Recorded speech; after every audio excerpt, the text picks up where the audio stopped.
Bonjour tout le monde, j'espère que vous allez bien. Donc bienvenue dans cette présentation de Trading LMJ Order Flow, donc présenté par Hamed, fondateur de Trading LMJ. Donc aujourd'hui, on va expliquer le Trading Order Flow. Ce sera vraiment mon cadeau pour la fin d'année 2024. Donc ce qu'il faut savoir, c'est que vous allez apprendre trois choses très importantes. La compréhension de flux d'ordre, surtout le footprint Order Flow. Vous allez aussi voir quatre configurations que j'utilise quotidiennement dans mes sessions de trading. Ce sont des configurations très importantes et vous pouvez les utiliser ou bien les rajouter à votre arsenal de guerre, bien sûr. Et troisième chose, c'est que je vais vous montrer le trade performant, c'est-à-dire le trade de high probability, c'est-à-dire le trade de pourcentage élevé gagnant. Vous savez que n'importe quel trader cherche vraiment une meilleure setup pour vraiment gagner de l'argent, n'est-ce pas? Et c'est ça l'objectif de cette présentation aujourd'hui. Donc vous pouvez considérer cette présentation comme une information complète de Trading Order Flow, d'accord? Ou bien tout simplement une partie essentielle dans votre programme de trading. Ok, donc on commence. Donc soyons clairs dès le début, s'il te plaît.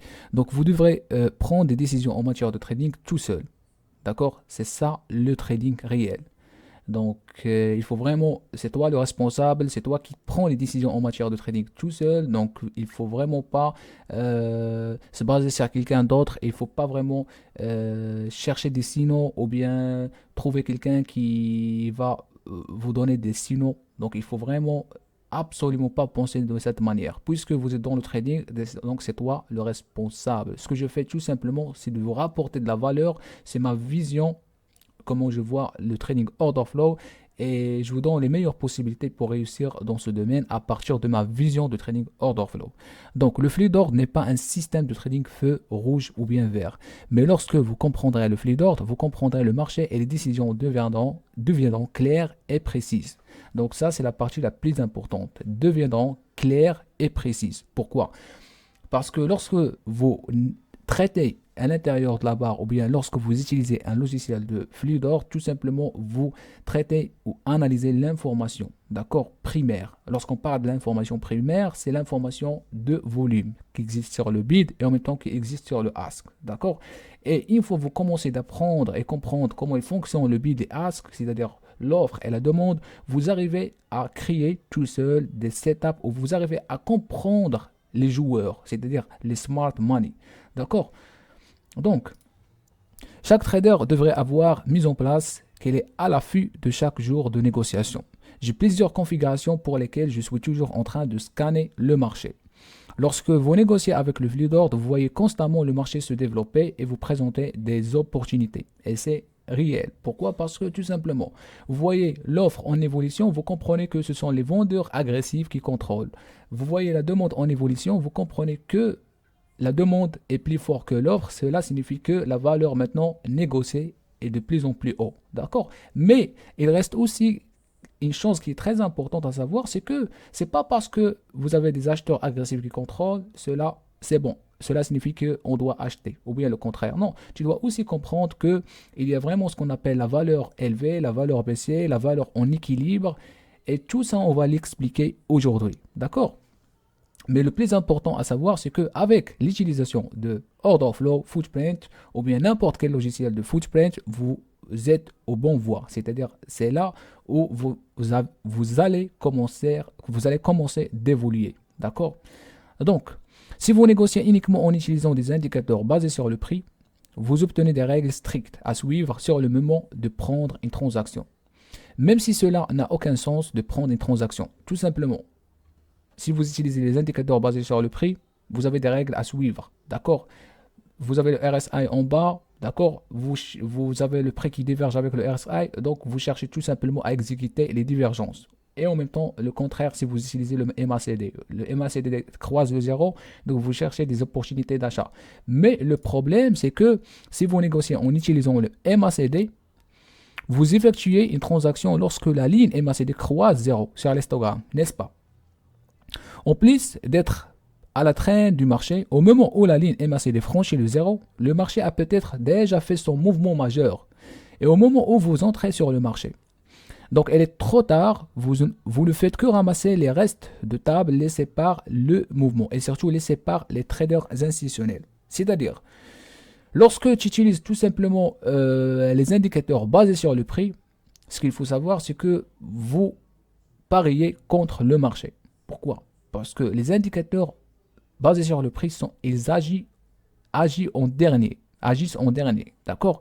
Puisque le volume impacte le prix et le prix impacte les indicateurs qui sont programmés par des mathématiques, par des formules mathématiques complexes qui impactent ces indicateurs.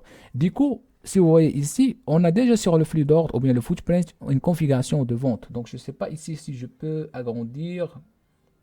Voilà. Voilà. Donc ici, vous voyez, on a une configuration de vente, d'accord, sur le footprint. Delta divergence, et regarde le MACD. Et le MACD, il a déjà, nous a montré déjà une vente ici. Croisement de la ligne, d'accord. Mais regarde ici combien tu as raté. Déjà, ici, tu as une configuration de vente. Ici, tu as rejection. Ici, tu as point of control migration. Donc, normalement, tu vas entrer ici en retard. Du coup, l'évolution majeure du prix, ça a été là. D'accord? La même chose ici. Regarde. Divergence avec point de contrôle prédominant. Vous avez ici déséquilibre de vente. La configuration qu'on connaît tous. 136, 136. Et regarde, le croisement, il est où? Il est là. Du coup, regarde. Le point d'entrée sur le point d'entrée sur MACD, ça sera ici. Par contre, si vous utilisez directement l'information primaire, le volume, vous pouvez profiter directement de l'information primaire qui est là, le point d'entrée. D'accord? Donc, vous n'avez pas le choix, vous devez prendre le trade parce que votre configuration est lorsque le MACD franchit la ligne 0. Vous ne tenez pas compte de ce qui fait bouger le marché, tout simplement. Donc, si vous utilisez les indicateurs basés sur le prix, et je répète encore une fois, je ne dénigre pas vraiment les indicateurs basés sur le prix. C'est juste, je vous montre vraiment la différence entre l'utilisation de l'indicateur basé sur le prix et vraiment l'information primaire. D'accord? Ça peut être vraiment utilisation de n'importe quel indicateur basé sur le prix, mais le problème, c'est que vous ratez une opportunité énorme. Donc, ce n'est pas du trading. Le trading de flux d'ordre me permet de voir des configurations qui sont probablement invisibles pour 99,5% des traders, car ils n'utilisent que des graphiques à barre ou des graphiques au chandelier. Ces traders passent complètement à côté de la dynamique du marché qui se produit. Donc c'est pour cela que je vous ai dit que vous ratez des meilleures opportunités lorsque vous n'utilisez pas vraiment le flux d'ordre, l'analyse de flux d'ordre. D'accord? Lorsque je dis l'analyse de flux d'ordre, ça peut être vraiment le volume profile, market profile, plus VWAP order flow, ça peut être vraiment le footprint order flow, ça peut être le bookmap, ça peut être le carnet d'ordre. Mais d'après mon expérience, puisque j'ai testé tout cela, et je trouve que le footprint order flow, c'est très, très, très intéressant par rapport à tous les autres instruments, tous les autres, logiciels. Donc, vous pouvez ajouter l'analyse de flux d'ordre à votre arsenal de guerre. D'accord? Si vous utilisez l'analyse technique, vous pouvez rajouter le footprint et avec le temps, je vous recommande d'enlever l'analyse technique et laisser tout simplement l'analyse ou bien le trading de flux d'ordre directement. Le problème avec la plupart des logiciels de trading de flux d'ordre est qu'il complique les choses en prenant un beau graphique propre et en dessinant beaucoup de flèches, de points, de cadres, de cercles, etc. Ce qui déroute le trader.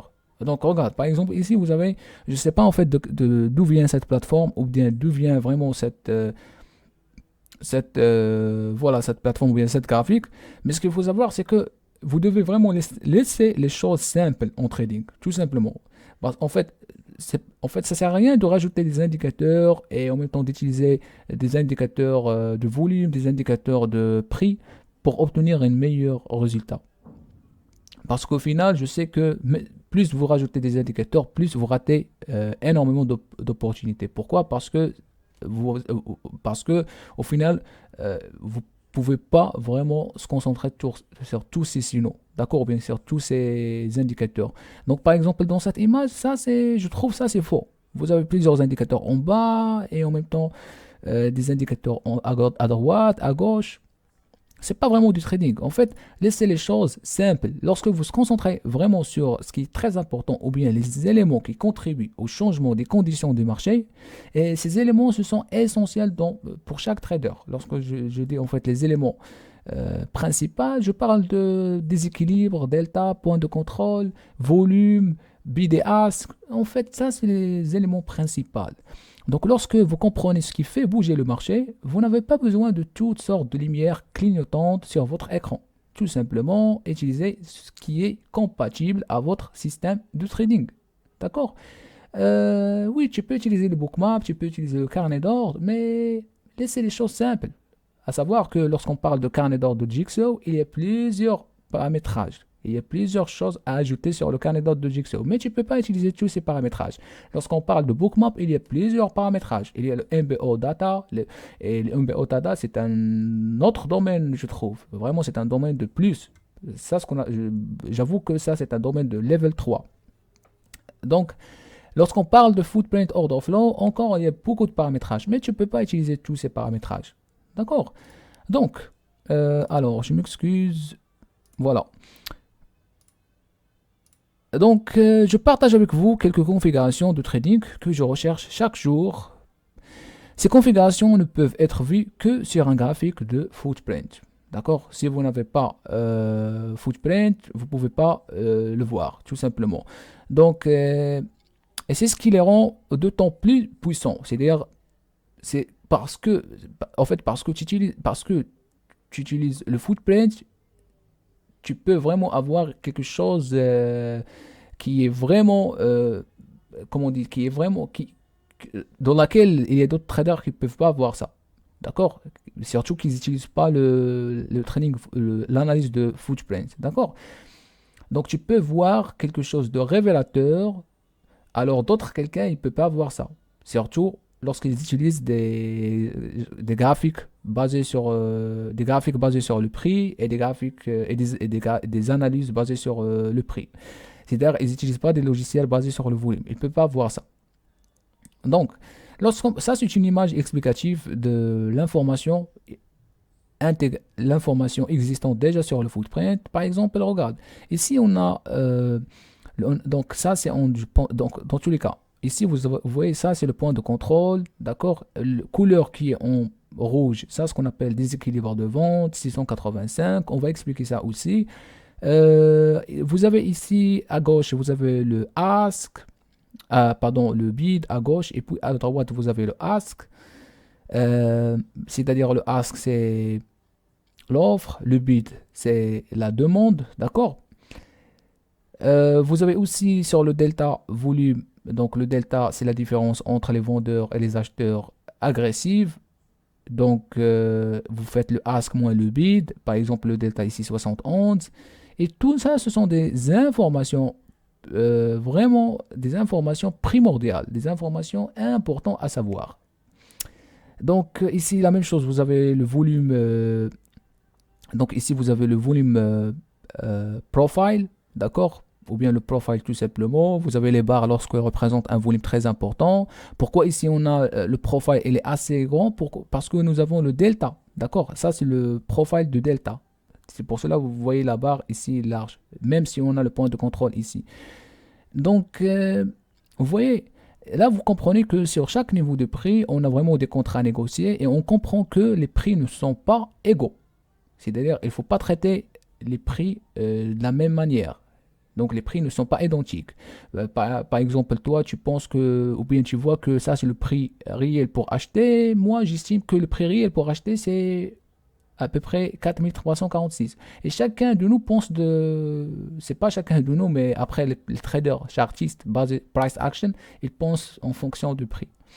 Mais les traders institutionnels, ils pensent en termes de la valeur et du prix. C'est-à-dire, est-ce que vous devez payer pour ce prix-là? Et la valeur, est-ce que ça vaut réellement ce prix-là? D'accord? Donc, il faut vraiment savoir ça. Donc, un instant, voilà. Donc, vous voyez des choses sur le marché que 99% des autres traders ne regardent pas. Ils sont tous occupés à regarder leur courbe MACD, RSI et oublient que le marché est composé de vraies personnes qui achètent et vendent. Et lorsqu'on parle des vraies personnes, c'est ces vraies personnes. Ce sont des hedge funds, ce sont vraiment des qui travaillent dans des banques d'investissement, des banques d'affaires. Ce sont des porteurs de capitaux, mes chers traders, et ce sont vraiment des gens, des gestionnaires de portefeuille. On vous donne d'exemples. On prend l'exemple de la banque JP Morgan. On prend par exemple une banque d'affaires, surtout d'investissement, ça a été à l'époque, c'est Salomon Brothers. On prend Cargill, une société commerciale et en même temps un fonds d'investissement. Donc, franchement, c'est Commerce Bank, c'est une banque allemande. Donc, certains jours, il peut y avoir plus d'une configuration, d'autres jours, il peut y avoir aucune. En ayant plusieurs configurations, vos chances d'avoir une journée de trading rentable sont plus élevées. En fait, c'est normal parce que plus vous avez des configurations basées sur le flux d'ordre, plus vous comprenez ce qui se passe et plus vous aurez des opportunités à saisir. D'accord? C'est pour cela vous me voyez parfois, je trade juste les CP500. Pourquoi? Parce que j'ai dans ma tête en fait, à peu près 56 configurations ou bien plus. Donc, lorsque je vois vraiment un mouvement sur les SP500, directement, je m'exécute sans soucier vraiment de ce qui se passe parce que je sais la signification réelle de cette configuration. Prenons un exemple, lorsqu'on a parlé de la configuration flipping, lorsqu'on a parlé de la configuration reversal, lorsqu'on a parlé de la configuration point of control breakout, point of control absorption. Donc, vous savez, en fait, tout ça, ils ont une signification importante dans le marché. C'est une manière de lire et comprendre le footprint order flow. D'accord? N'importe quel footprint order flow. Alors, Trapped Reversal. Vous avez Reversal Trapped pour achat et Reversal Trapped pour vente. C'est l'une des configurations que je préfère. Donc, ce qu'il faut savoir, c'est que dans cette configuration, c'est une manière aussi de lire et comprendre ce qui se passe sur le marché lorsque vous utilisez l'order flow. Donc, je vais expliquer sur le tableau et après on passe directement au graphique. Ok, let's go. Donc, je vais prendre un exemple de situation d'achat. Trapped Reversal pour achat. Donc, la première chose, vous avez une tendance baissière. Donc, lorsqu'on parle d'une tendance baissière, c'est une tendance contrôlée par les vendeurs agressifs. Donc, c'est normal que vous allez voir le delta qui est négatif. Ok. Après, à la fin d'une tendance, vous avez une bougie ou bien deux bougies. Donc, dans la première bougie, tout simplement, vous avez des déséquilibres de vente piégés. C'est-à-dire, donc, ici, j'ai pris le contrat 50 et le contrat 60. D'accord? Donc, parfois, vous allez voir 80, parfois vous allez voir 150, dépend de volume négocié sur le marché. Donc dans cette bougie, normalement vous allez voir en bas de la bougie 50, 60 contrats, ce sont des déséquilibres piégés, d'accord? Et puis la bougie ferme haussée. Et juste en haut, vous avez 80. Donc, juste en haut, vous avez 80, 50. C'est-à-dire, au sommet de la barre, vous avez 80, 50. Ce sont des équilibres d'achat aussi qui ont renversé la tendance. Maintenant, ce qu'il faut savoir, mes chers traders, c'est que les 50 et 60 déséquilibres piégés dans la bougie, c'est que ce sont des déséquilibres qui sont coincés dans la tendance baissière. C'est-à-dire que ce sont des vendeurs qui ont vendu à un prix qui est inférieur. Donc, ça peut être des institutionnels, ça peut être des traders de détail. Mais ce qu'il faut savoir aussi, c'est que ces traders qui ont vendu à bas prix ou bien à un prix qui est inférieur, ils ont constaté que les prix sont inférieurs, donc les prix c'est limité ou bien les prix vont pas encore descendu. Donc, directement, ils ont réagi et comme ça, ils ont renversé leur décision de vente à achat. C'est-à-dire, ils vont vendre et une fois ils ont constaté la vente, ils ont tout simplement clôturer leur position et ça se reflète comme achat, ou bien tout simplement ils ont couvrir leur position en vente à achat. D'accord? C'est-à-dire lorsque vous fermez la position en vente, ça devient achat. Et lorsque vous achetez, ça devient en vente. D'accord? Donc ça, ce que j'appelle Trapped Reversal, soit buyers, soit sellers. C'est-à-dire Trapped Reversal pour achat ou bien Trapped Reversal pour vente. Donc dans cette situation, vous avez Trapped Reversal pour achat. D'accord? Parce que les 50-60, c'est souvent, ce sont les mêmes traders qui ont créé les déséquilibres de 80 et 50. D'accord? Donc c'est à peu près la même chose, ça s'applique sur Trapped Reversal pour vente. Alors, donc on va commencer par la configuration numéro 1, d'accord? Donc, Trapped Reversal.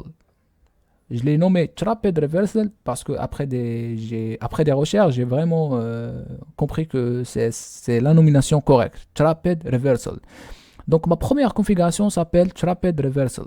Il existe deux types de Trapped. Il y a Trapped des vendeurs qui se produit lorsque le marché atteint un creux.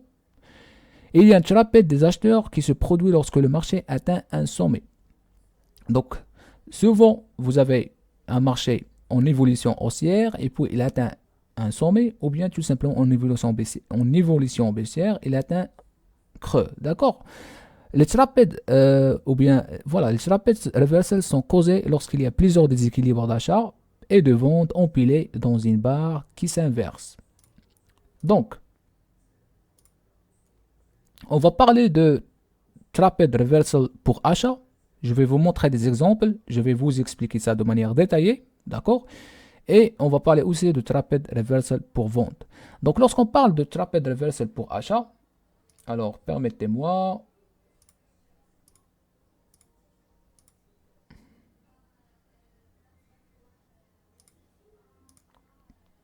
Alors, donc le marché devrait se négocier près d'un plus bas. Il peut s'agir d'un plus bas oscillant et au bas de la barre, il devrait y avoir au moins deux déséquilibres de vente au bas. D'accord? La barre doit alors fermer plus haut qu'elle s'est ouverte, ce qui est causé par l'achat.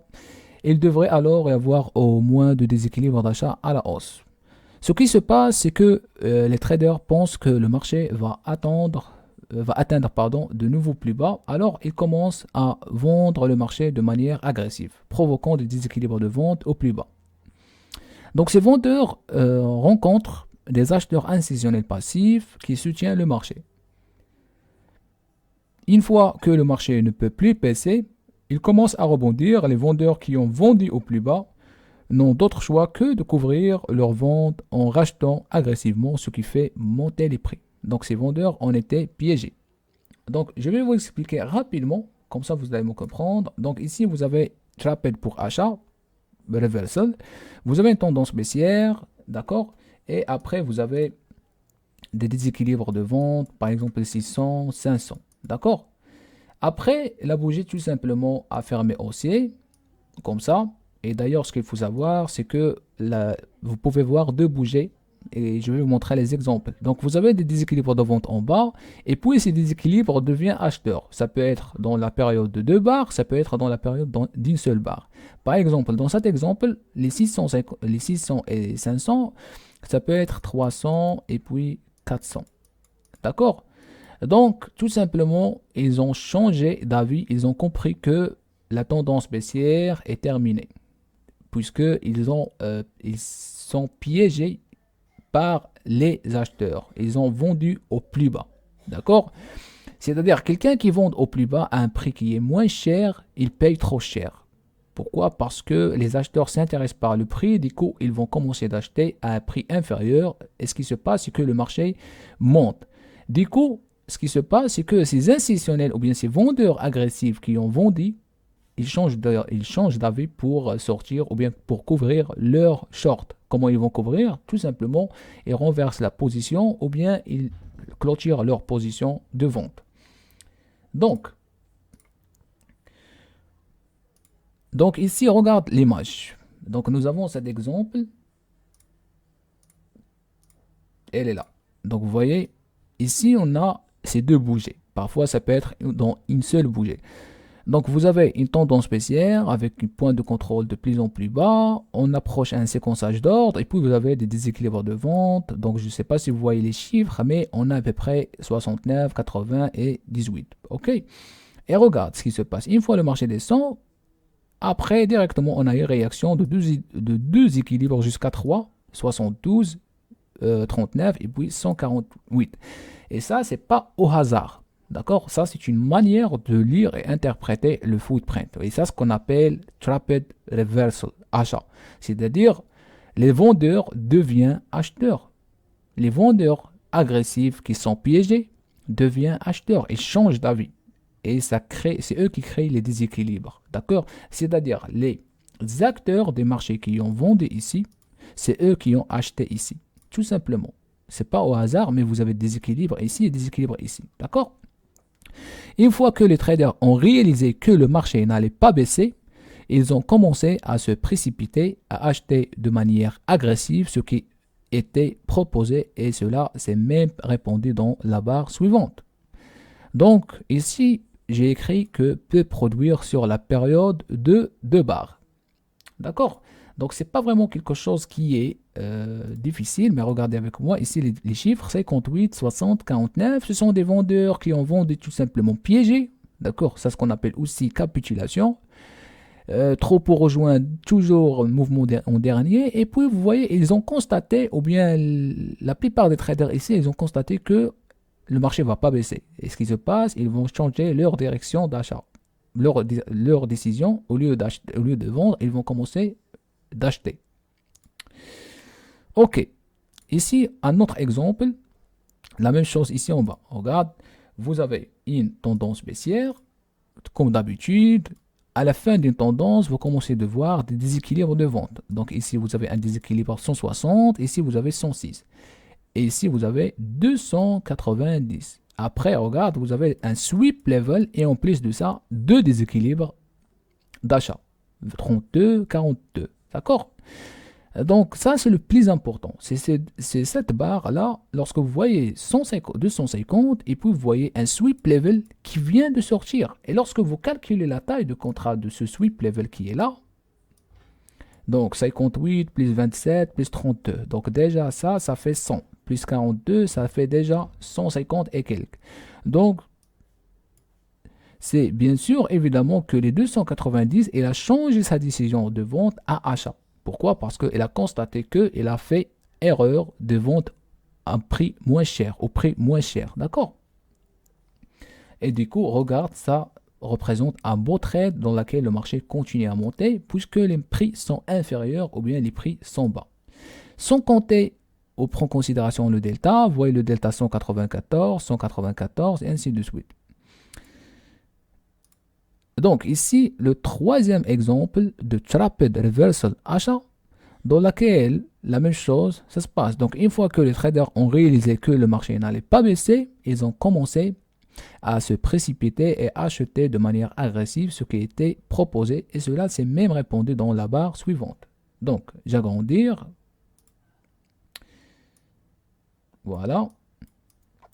Et regardez avec moi, vous avez dans une tendance baissière les derniers vendeurs qui ont agi. Donc c'est une sorte de troupeau qui vont en dernier. Et puis regarde, tous les vendeurs qui ont vendu ici, ils deviennent acheteurs. Et c'est pas vraiment par hasard, mais c'est une manière de lire et interpréter le flux d'ordre. D'accord? Trapped sellers devient tout simplement acheteurs. Ils ont constaté que les marchés vont pas baisser. Donc, comment on va réagir? On va sortir de la position pour couvrir un short. Pourquoi? Parce que les possibilités que le prix descend, c'est limité. D'accord? Et après, ça représente un beau trade. Regarde, le marché continue à monter de plus en plus, de plus en plus, de plus en plus. Ok. Donc ici, l'image c'est flou un petit peu, mais vous allez constater la même chose ici. Donc on est dans une tendance baissière. Vous avez déséquilibre de vente piégé, trapped sellers, d'accord? Et puis vous avez un déséquilibre d'achat juste à la tête de la bougie ou bien au sommet de la bougie, d'accord? Vous pouvez l'appeler aussi ce qu'on appelle inverse imbalance, mais moi je l'appelle trapped Buyers Reversal. Donc, ça, c'est pour achat. Et regardez, vous avez 420, 300 et puis 254. Et après, ça représente un beau trade. Le marché continue à monter. Donc, vous pouvez aussi discuter un petit peu concernant le stop loss. Où on peut mettre le stop loss? Tout simplement derrière le déséquilibre piégé. Normalement, ici. D'accord? Vous pouvez même utiliser derrière la bougie. Ça peut être vraiment un beau trade. Mais pour ne pas prendre gros de risques, derrière le déséquilibre piégé. Donc, on va passer sur l'autre exemple. Ah voilà, donc ça c'est l'exemple de Traped Reversal vente. Donc la même chose, le marché devrait se négocier à un sommet auprès de celui-ci. Il peut s'agir d'un sommet swing, high, et au sommet de la barre, il devrait y avoir au moins 2 déséquilibres d'achat. D'accord? Mais cette fois-ci, c'est le contraire. La barre doit alors fermer plus bas qu'il n'a ouvert, ce qui est causé par des déséquilibres de vente, et il devrait alors y avoir au moins 2 déséquilibres de vente en baisse. Ce qui se passe, c'est que les traders pensent que le marché va atteindre de nouveaux sommets, alors ils commencent à acheter le marché de manière agressive, provoquant des déséquilibres d'achat à la hausse. Ces acheteurs rencontrent des vendeurs institutionnels passifs qui plafonnent le marché, qui limitent le marché. Une fois que le marché ne peut plus monter, il commence à baisser. Les acheteurs qui ont acheté au plus haut n'ont d'autre choix que de couvrir leur achat en revendant agressivement, ce qui fait baisser les prix. Donc ces acheteurs ont été piégés du marché et se demandent ce qui vient de leur arriver. Ok, let's go, je vais vous montrer les exemples. Donc ici, la même chose, regarde. What's happened? 49, 101. D'accord? Donc, en fait, je vais agrandir un petit peu pour vous montrer. Voilà. Donc, regarde. Vous avez des acheteurs ici, déséquilibre d'achat ou bien stacked imbalance, 70, 81, 112, 100. Et puis, vous avez 48, 313 et 101 sont piégés. D'accord? Donc, parfois, c'est souvent, vous allez voir ces trapped buyers, mais vous n'allez pas voir des équilibres de vente. D'accord? Mais tout simplement, avec le temps, vous allez comprendre que l'analyse du flux d'ordre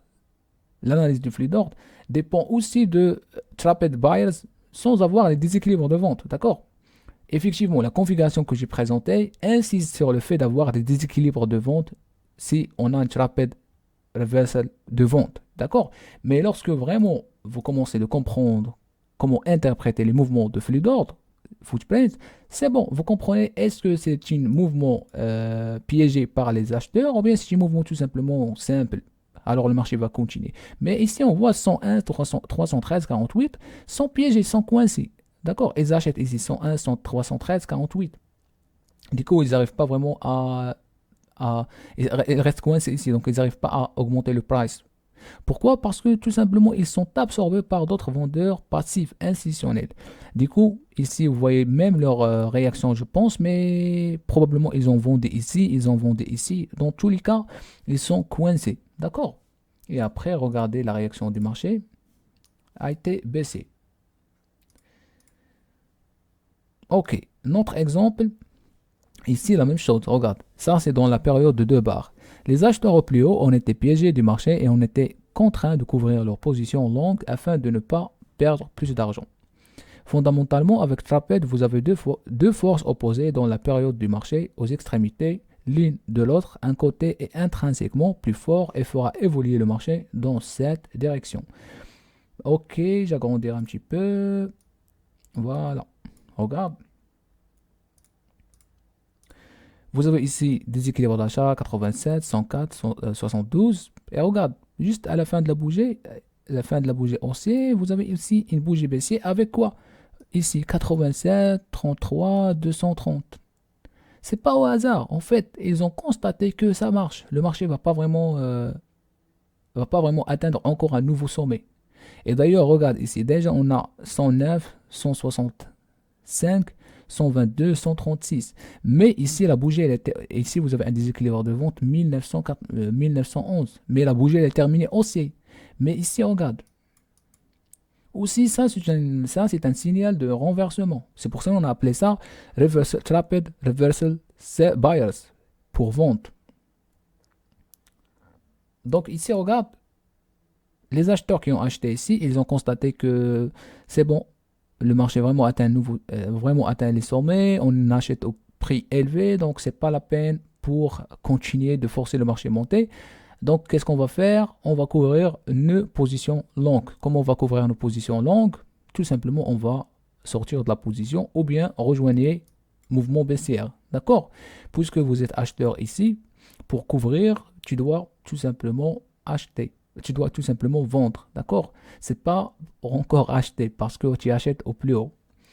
Ok, regarde ça, ça a été un beau trade avec Traped Reversal Sellers et puis le marché n'a fait que descendre. Ok, un autre trade, un autre exemple, les acheteurs au plus haut ont été piégés du marché et ont été contraints de couvrir leur position longue afin de ne pas perdre plus d'argent. Donc, j'agrandir un petit peu.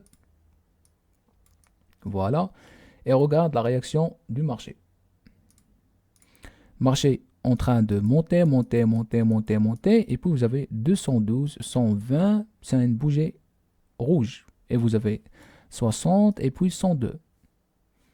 Après, le marché descend un petit peu, encore une montée, jusqu'à où? Jusqu'à en même temps le niveau où il y a eu, et puis vous avez rejection, 4. Et d'ailleurs, ça, c'est la gamme 10. 1, 2, 3, 4, 5, 6, 7, 8, 9, 10. En fait, c'est la gamme 15. Ça, c'est un exemple dans la gamme 15. Et déjà, ça, c'est déjà énorme, ces profils-là, ces tics-là. Donc, vous voyez, en fait, la configuration, elle est très, très, très puissante. D'accord? Vous avez tout simplement les deux déséquilibres de vente ici. Ça représente tout simplement les déséquilibres d'achat piégés. Ici, ils sont piégés. Et donc, comment ils vont couvrir leur position? Ils vont commencer de vendre pour sortir de la position. D'accord? Ça, ce que j'appelle Trapped Reversal, soit buyers, soit sellers. Trapped Reversal achat ou bien Trapped Reversal vente. Donc, on se revoit à la configuration numéro 2. Alors, je vais commencer par la configuration numéro 2. Comme d'habitude, je vais expliquer ça sur le tableau et après, on passe sur le graphique pour expliquer ça de manière détaillée. Donc, ça, c'est ce qu'on appelle la rejection pullbacks ou bien pullbacks rejection. Ce qu'il faut savoir dans cette configuration, c'est une configuration très intéressante. Pourquoi? Parce que surtout la particularité de cette configuration, c'est que vous avez un ratio gain risque, c'est vraiment idéal, c'est-à-dire vous avez le risque qui est 3 ticks, 4 ticks, mais vous avez le gain, c'est 3 fois jusqu'à 8 fois le risque, c'est-à-dire vous pouvez tolérer un risque de 4 ticks, 5 ticks, mais vous pouvez vraiment avoir 16 ticks, 18 ticks, 30 ticks et plus, on dépend des conditions du marché. Donc je vais commencer d'expliquer ça sur le tableau et cette fois-ci je vais prendre un exemple d'achat. D'accord, au lieu de vente. Donc la première chose, on va faire une tendance haussière. D'accord. Je vais commencer par une tendance haussière. Donc vous avez une tendance haussière dominée par les acheteurs agressifs. D'accord, ce sont des ordres au marché, c'est eux qui font bouger le prix. Du coup, vous allez voir l'évolution de la demande est plus forte que l'offre. Après, vous avez tout simplement un single print de 4 ou bien de 6. Par exemple, vous avez un single print, tout simplement, c'est-à-dire le dernier vendeur qui a vendu à 6 contrats, c'est-à-dire ici.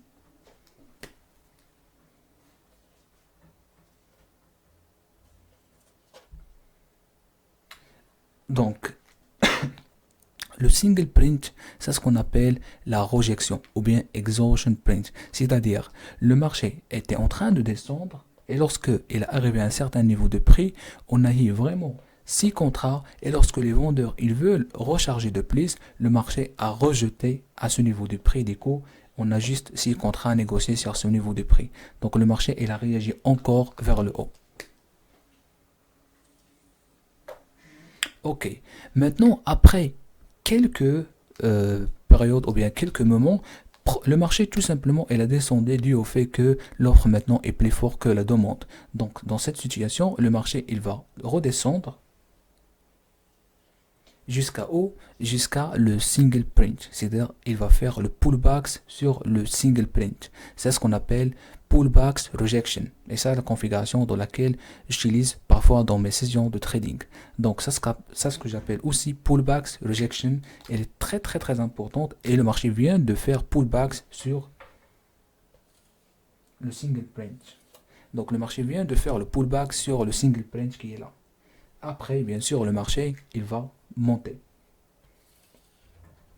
Maintenant, comme je vous ai dit, la particularité dans cette transaction, c'est que, dans cette configuration, pardon, c'est que le ratio risque est énorme. C'est-à-dire, vous pouvez mettre un stop loss en bas de 6 et vous pouvez obtenir vraiment la tendance haussière qui va venir. Donc, allez, on va voir sur graphique comment ça se passe. Donc, la configuration numéro 2, pullback rejection. Donc, ma deuxième configuration, il se produit lorsqu'il y a une petite impression, ça c'est ce que j'appelle exhaustion print, à peu près d'un haut ou bien bas. Et quand le marché revient en 2 ticks jusqu'à 4 ticks avant de se déplacer dans sa direction d'origine. Donc, laissez-moi vous expliquer. Il doit y avoir une petite impression. Donc, exhaustion print doit se produire à un sommet ou juste en dehors d'un sommet. Puis rechercher le marché pour revenir vers lui dans les 2 ticks à 3 ticks, puis déplacer dans la direction opposée. Donc la beauté de ce trade est que vous pouvez utiliser des arrêts extrêmement serrés de 3 ticks avec des objectifs de profit de 10 fois le risque. Par exemple, le stop c'est 3, donc vous pouvez obtenir un profit de 10 jusqu'à 15. Ça dépend de vraiment les conditions du marché, comment ils sont. Regardons quelques exemples. Alors, donc vous avez l'exemple numéro 1. Donc, je m'excuse pour la qualité d'image, mais je vais vous présenter aussi des images qui sont claires. Donc ici, tout le concept derrière les petits caractères est que le dernier acheteur a vendu ou acheté et que ce niveau n'a pas pu être suivi. Donc, techniquement, si le marché se négocie à nouveau à ce niveau, il y a de fortes chances qu'il soit à nouveau rejeté. Donc, en fait, c'est clair et net, la configuration, ça s'appelle déjà pullback rejection. Vous avez une tendance baissière, ok, et là, dans cette tendance, vous avez une single print ou bien rejection, petite exhaustion print, pardon, sur la bougie dans laquelle il y a eu une rejection, d'accord. Ok, le marché continue à descendre, il vient jusqu'à haut. Il vient de retester le single print, d'accord. Donc, tu peux tolérer, parfois tu peux tolérer un tick, parfois tu peux tolérer 2 ticks. Dans tous les cas, le stop, ce sera en haut de single print. D'accord? C'est-à-dire, n'essayez pas de mettre un stop loss qui est serré, mais tout simplement tolérer un petit peu 2 ticks ou bien 3 ticks. D'accord? C'est une configuration intéressante parce que techniquement, le marché, s'il reteste ce niveau dans lequel il y a eu la rejection, donc le marché, tout simplement, il va rejeter de nouveau, pardon, et descendre de nouveau et descendre. Ok, par exemple, là, regarde, Trapped Sellers Reversal. Donc, on va continuer. Donc ici, la même chose. Regarde. Le marché monte. Vous avez single print ici 2. Je ne sais pas si vous voyez ça. Et puis le marché vient de retester jusqu'à où? Jusqu'à le single print. D'accord? Puisque l'ouverture, elle est là. Le marché descend jusqu'à single print. Et puis le marché continue à monter. En fait, c'est clair et net. Parce que alors, je vais essayer d'agrandir. Voilà, le 2 qui est là. Parce que c'est là où il y a la rejection. D'accord? Parfois, il peut rebondir sur le point de contrôle. Parfois, il peut rebondir sur le déséquilibre. Mais ici, on a la rejection. Donc, si le marché n'a pas respecté, si le prix n'a pas respecté le point de contrôle ou bien les déséquilibres, donc on a un gros potentiel qu'il peut respecter la rejection. Ou bien le single print, pardon. Donc, un autre exemple, et cette fois-ci, il est clair. Donc, je vais essayer d'agrandir un petit peu. Elle est là. Donc, on regarde. Vous avez le marché qui est en train de descendre. Il a atteint vraiment un niveau plus bas. D'accord? On commence à voir des points de contrôle prédominants. Le marché monte et vient de créer single print 4 et puis jusqu'à haut. Directement, rejection sur qui? Sur le single print. Vous voyez? Le 4. Donc, ici, regarde. Ici, vous pouvez placer le stop loss derrière le single print. Combien? 4, ici 1. Donc, 2 ticks au max, 3 ticks. Et en plus de ça, vous avez trapped sellers. Donc ici, vous avez pour achat, bien sûr. Trapped sellers pour achat. Regarde. 116 et vous avez 147. Donc tout ça, ce sont les signaux qui montrent effectivement que les vendeurs sont épuisés. Et en plus de ça, il y a vraiment une big main qui joue des ordres ici, qui injecte du volume ici. 147, regarde, et 118, et 116. Ok, un autre exemple, ici, regarde, la même chose. Donc par exemple là, ça c'est un bon exemple parce que en fait le marché atteint déjà un nouveau plus bas, d'accord? Monte, il a créé déjà un single print, il vient jusqu'à haut de tester le single print qui est là, pullbacks, rejection, d'accord? Et puis il monte et cette fois-ci lorsqu'elle a descendu, il vient de casser la rejection avec force. Donc je vais agrandir un petit peu pour vous montrer. Donc on regarde ici, il a rebondi sur la rejection avec un déséquilibre de vente agressif, mais malheureusement n'a pas fonctionné. Du coup, les 546, ça reste coincé ici. C'est ce qu'on appelle Trapped Sellers Reversal pour achat. Le marché monte, après on a encore déséquilibre de vente, mais cette fois-ci avec force. D'accord? Mais cette fois-ci, en fait, le mec, il rigole pas. On veut casser le plus bas, on veut casser le plus bas. Donc, si tu prends la décision basée sur le pullback rejection, soyez sûr, il faut vraiment faire attention parce que déjà vous avez une zone de séquençage d'or, donc vous savez que le marché peut ne pas aller plus loin que ça. D'accord? Ok. Bonjour tout le monde, j'espère que vous allez bien. Alors, ça c'est la configuration numéro 3. Ça c'est ce que j'appelle iceberging. Donc, iceberging, ça fait partie de la nomination iceberg. Vous savez que iceberg, c'est un ordre institutionnel qui essaie de cacher ce qu'il veut faire au grand public. C'est-à-dire la manière comment il propose ses contrats, c'est une manière vraiment de manipulation, d'accord, et aussi une manière intelligente. Pourquoi? Parce que tout simplement, il essaie de exécuter sans montrer son intention d'achat ou bien de vente. Ok?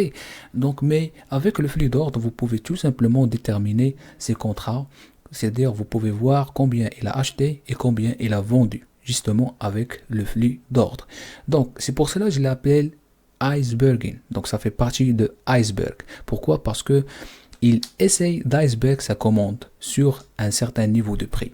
Donc, la première chose qu'il faut savoir, c'est que iceberg, il se configure ou bien il se constitue sur une zone du range. D'accord? Donc, vous allez voir toujours une tendance haussière ou bien une tendance baissière et après, vous allez voir range. Donc, à partir de range, vous pouvez déterminer l'iceberg, c'est-à-dire vous pouvez disposer de deux choses très importantes. Vous allez voir un single print ou bien rejection, d'accord, avec petite taille de contrat et en plus de ça, un déséquilibre d'achat ou bien de vente. Dans cet exemple, on va prendre une situation d'achat lorsque l'iceberg propose ses contrats d'achat sans montrer son intention d'acheter, d'accord. Donc à ce point-là, lorsque les vendeurs il est en train de vendre, souvent vous allez voir une rejection ou bien un single print de 6, d'accord? Ou bien 4. Pourquoi le prix est rejeté? Tout simplement, il y a eu une réaction des côtés, ou bien une action des côtés acheteurs, d'accord? Ou bien un supporteur institutionnel qui défend un certain niveau de prix. Pour le moment, on ne sait pas est-ce que c'est un iceberg ou non. Mais d'après vraiment mon analyse approfondie sur le flux d'ordre, j'ai constaté que c'est un iceberg. Pourquoi? Parce que lorsque on a le single print, juste sur le bid, on a un déséquilibre d'achat qui est de 46 ou bien 48 ou bien n'importe quel contrat. Ok, on a 48 après juste une rejection ou bien single print. Après le marché réagit vers le hausse. Vers la hausse, pardon. Donc, une fois le marché reteste ce niveau de prix, ce qui se passe, c'est qu'on va voir encore un single print, par exemple de 6 ou bien de 8. Et sur l'autre côté, c'est-à-dire le bid, on va voir encore un déséquilibre qui est approximativement de le ratio ou bien de l'ordre exécuté ou bien de le nombre de contrats exécutés sur l'autre barre. Par exemple, ici on a eu 48, mais on va voir encore un déséquilibre qui est proche de 48, par exemple 50 ou bien 60. Donc le marché va encore rejeter, on va voir la commande de rafraîchissement d'iceberg qui entre en jeu.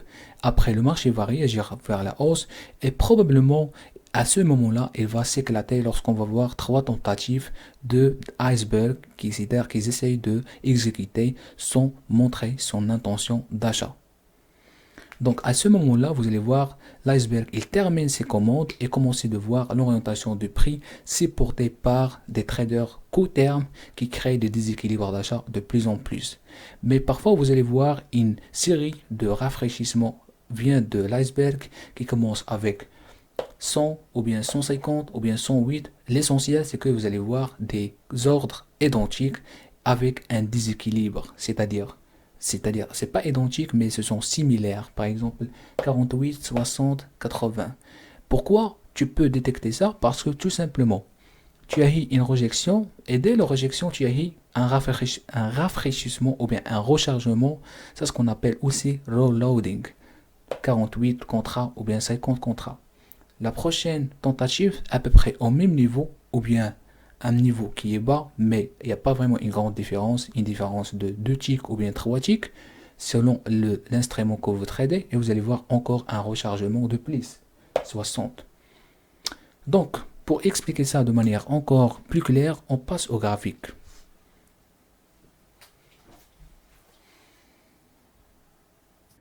Donc, maintenant, la configuration numéro 3. C'est ce que j'appelle iceberging. Donc, pour le moment, j'ai présenté deux configurations. La configuration de Trapped Reversal pour achat, pour vente. J'ai présenté aussi Pullback Rejection. Et maintenant, nous avons iceberging. Pourquoi ce nom? Parce que c'est en fait ma manière de voir le flux d'ordre. Donc, j'ai compris que on peut vraiment voir quelqu'un lorsqu'il iceberg sa commande, d'accord? Et lorsqu'il injecte l'argent de manière cachette. Du coup, je l'ai appelé iceberging. Ça fait partie de iceberg. Donc pour achat, cela se produit lorsqu'il y a une barre vers le haut, avec une petite rejection, c'est ce qu'on appelle single print, en bas, et de l'autre côté, un déséquilibre d'achat. Pour vente, cela se produit lorsqu'il y a une barre vers le bas, avec une petite rejection en haut, et de l'autre côté, un déséquilibre de vente.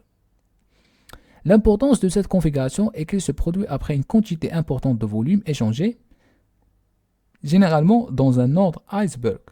Donc là, j'ai compris qu'on peut vraiment détecter, iceberg à partir de cette configuration. D'accord? Et il y a plusieurs moyens de détecter l'iceberg, mais à partir de cette configuration, et c'est logique, et vous allez voir vraiment la réaction du prix lorsque on a cette configuration. Donc, avant de commencer l'explication de la configuration, vous devez maintenant comprendre c'est quoi un iceberg. Donc il y avait une offre probablement cachée par un iceberg dans laquelle les commerçants continuent de vendre. D'accord? Ce qui se passe parfois avec les commandes iceberg, c'est que pendant la période de rafraîchissement de la commande, un ou deux lots peuvent être échangés juste à travers elle, provoquant les petits caractères. C'est ce qu'on appelle le single print. Il y a un gros acheteur passif qui ne veut pas montrer sa main sur le marché. Alors, ils essayent de cacher la taille de sa commande avec une commande iceberg. Mais avec le flux de commandes, vous pouvez voir exactement combien vous avez acheté et combien vous avez vendu. D'accord? Donc, par exemple, là, le marché est en train de descendre, le troupeau toujours qui recharge les contrats, et puis vous avez une commande iceberg, un institutionnel tout simplement, qui injecte de l'argent ici, qui injecte de l'argent ici, qui injecte de l'argent ici, qui injecte de l'argent ici, de manière cachette. Mais avec le flux d'ordre, on peut voir ces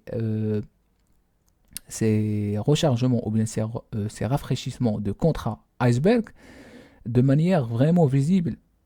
Parce que ce qu'il faut savoir, c'est que parfois les commandes iceberg, ça peut être vraiment des tailles similaires. Par exemple, on parle de 45, 46, 48, ou bien 100, 150, 160, et ainsi de suite. Mais ça, parfois, ça peut être des contrats cachés sur des autres ordres. Parfois, tu peux voir 2, 2, 2, 2, 3, 3, 3, 3, 5, 4, 8. Donc, mais je vais vous montrer ça sur le footprint. Ok, je vais agrandir.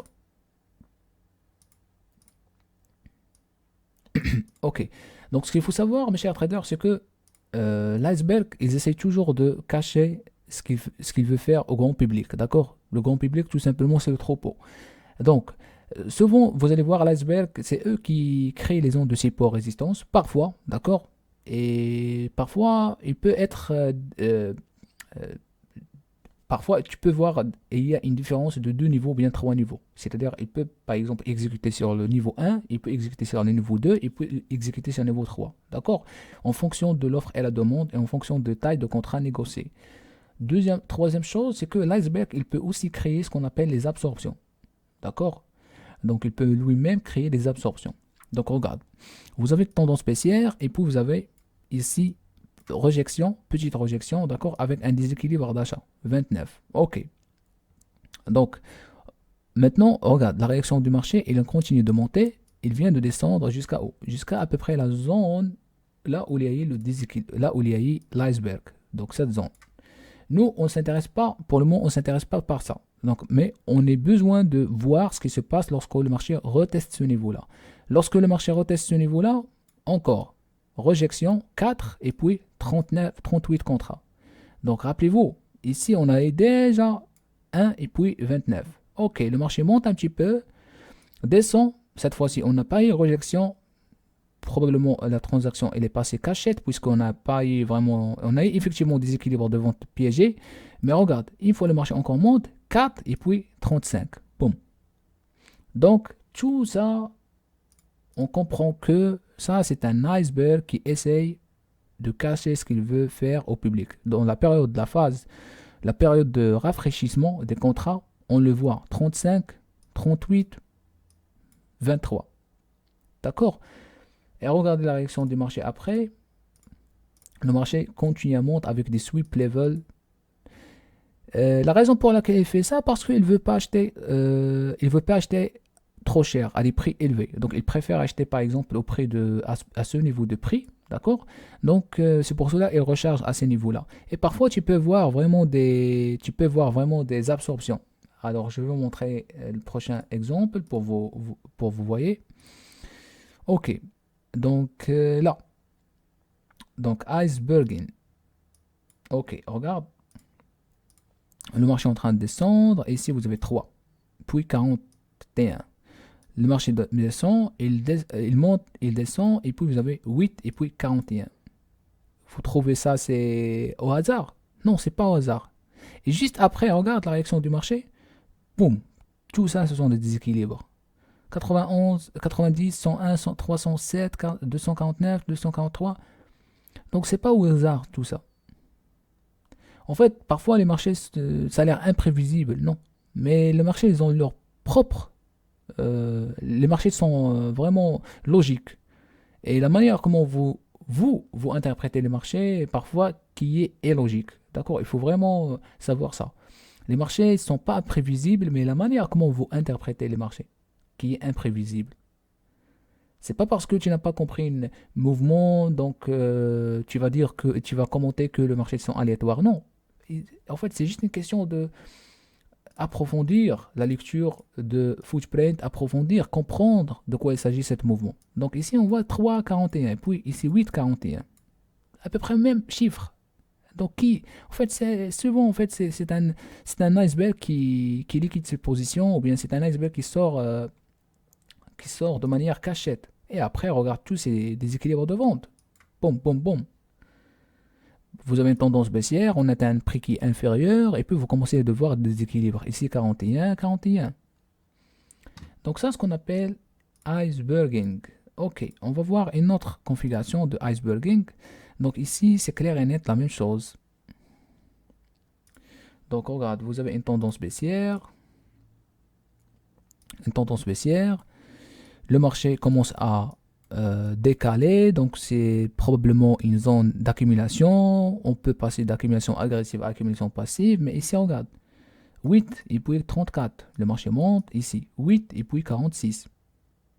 À peu près combien de différence? Ici, vous avez un tick, 2, 3. Donc 3 ticks de différence.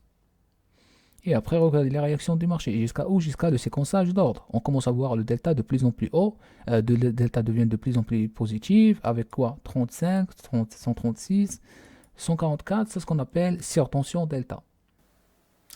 Alors, donc ça, c'est la configuration numéro 4. Point de contrôle, prédominant, place, divergence. Donc, à l'époque, en fait, j'ai expliqué qu'il y a une configuration qui s'appelle point de contrôle prédominant, d'accord? Et en même temps, lorsque vous rajoutez le delta divergence avec le ratio. Donc, on va expliquer un par un. Donc, déjà, delta divergence, c'est une configuration intéressante que j'utilise. La delta divergence, c'est lorsqu'on est un nouveau plus haut égal avec delta négatif. Ou bien lorsqu'on est un nouveau plus bas, ou bien creux qui est égal avec delta positif. D'accord? Ce qu'il faut savoir aussi, c'est que lorsque vous rajoutez le delta divergence avec un ratio, soit un ratio supérieur de 0, supérieur de 30, ou bien un ratio entre 0 et 0,69, il donne une meilleure configuration avec haute probabilité, high probability. Par contre, j'ai fouillé sur l'analyse de flux d'ordre et après plusieurs tests et plusieurs analyses, j'ai compris qu'il y a aussi une configuration avec haute probabilité, des statistiques énormes, lorsque vous utilisez delta divergence avec point de contrôle prédominant. C'est-à-dire, point de contrôle, d'abord, c'est le volume le prix échangé à l'intérieur d'une barre, d'accord? Sur un certain niveau de prix. Vous obtenez l'offre, le meilleur volume négocié sur l'offre, plus le meilleur volume négocié sur le bid, et vous obtenez le point de contrôle. Donc, maintenant, on a rajouté le point de contrôle prédominant. Le point de contrôle prédominant, effectivement, c'est le point de contrôle place un niveau de liquidité important, négocié au passé, mais elle a un impact significatif au futur, d'accord? Ou bien au présent, pardon. Donc, on va expliquer tout ça en détail. Donc, je vais prendre un exemple d'un creux baissier ou bien un creux égal, d'accord? Donc, vous avez un creux baissier et puis le marché atteint un nouveau plus bas et cette fois-ci un creux encore nouveau baissier. Donc, une fois il a atteint un nouveau plus bas, on a le delta divergence. Donc normalement, si vous utilisez le software Order Flow, vous allez voir delta divergence avec le triangle vert. Avec un delta positif, tout simplement parce que le delta doit être positif pour confirmer la divergence. En plus de ça, vous allez voir ce qu'on appelle point de contrôle prédominant. Normalement, le point de contrôle prédominant pour achat, qui sert comme un support potentiel d'inversion, c'est en bleu ciel. Donc normalement, vous allez voir, alors j'en ai ici, voilà, donc normalement, vous allez voir comme ça.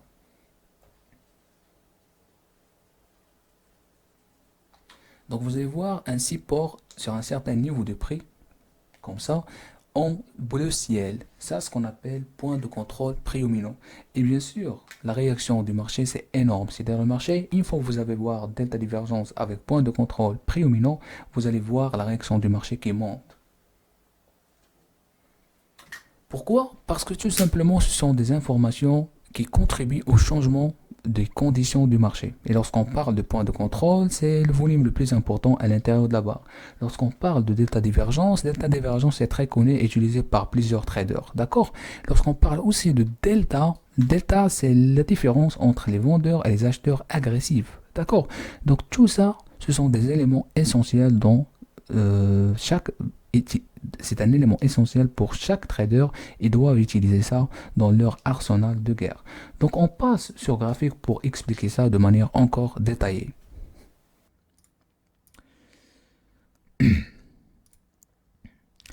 Donc la configuration numéro 4. Donc, la configuration numéro 4, POC, prédominant et la divergence. Donc, ça, c'est une configuration très importante pour moi aussi. C'est ce qu'on appelle point de contrôle prédominant, d'accord? Point de contrôle prédominant, c'est un niveau important de liquidité dans lequel, au passé, il y a eu des négociations sur ce niveau. Donc, ça se trace comme point de contrôle prédominant, d'accord? Donc, le point de contrôle prédominant, c'est déjà le point dans lequel vous avez le plus de volume échangé dans la barre.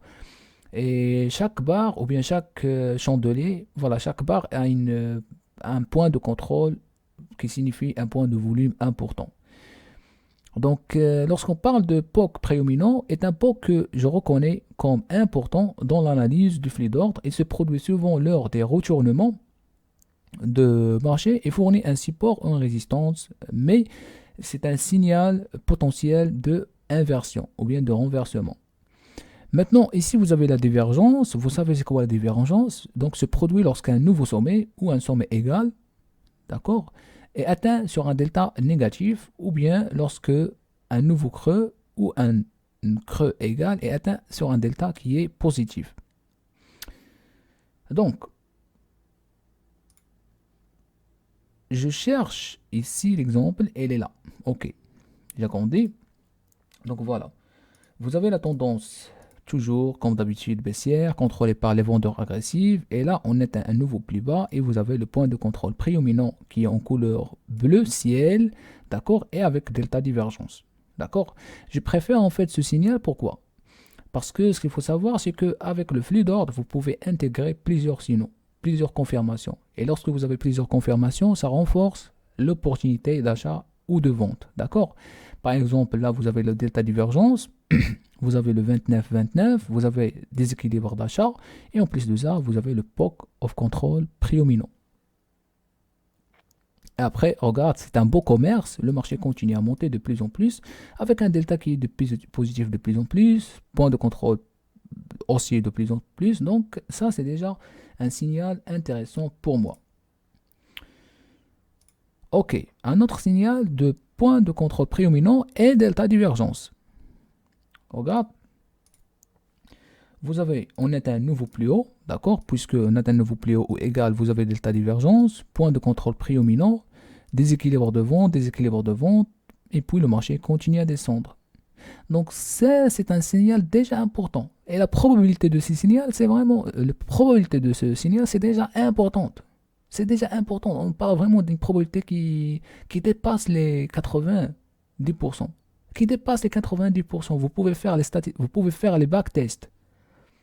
En fait, je vous donne vraiment des choses fiables. Donc ici, la même chose. Regarde. Cette fois-ci, on est à un nouveau plus haut, mais cette fois-ci, on n'a pas vraiment un swing high, puisque c'est pas un plus haut, puisque déjà on a atteint un plus haut qui est là, d'accord, qui est au passé. Du coup, le marché est en train de monter, et là on a tout simplement single print ou bien l'exhaustion print, point de contrôle prédominant, triple distribution sur le point de contrôle, et puis le marché réagit vers la baisse. Effectivement, vous allez voir aussi le delta qui se renforce parce que le delta devient de plus en plus, voilà, il est là. On va voir, est-ce qu'il est négatif ou bien positif. Donc normalement il est positif, donc ça montre effectivement il y a une absorption auprès de, voilà, surtout au niveau de 157 et 228. Donc le point de contrôle, ça c'est un niveau de support, ça c'est un niveau de résistance important. Et surtout, en fait, normalement c'est un niveau de liquidité important parce que à ce niveau de prix, il y a des négociations importantes. D'accord? Du coup, elle est considérée comme un niveau de liquidité.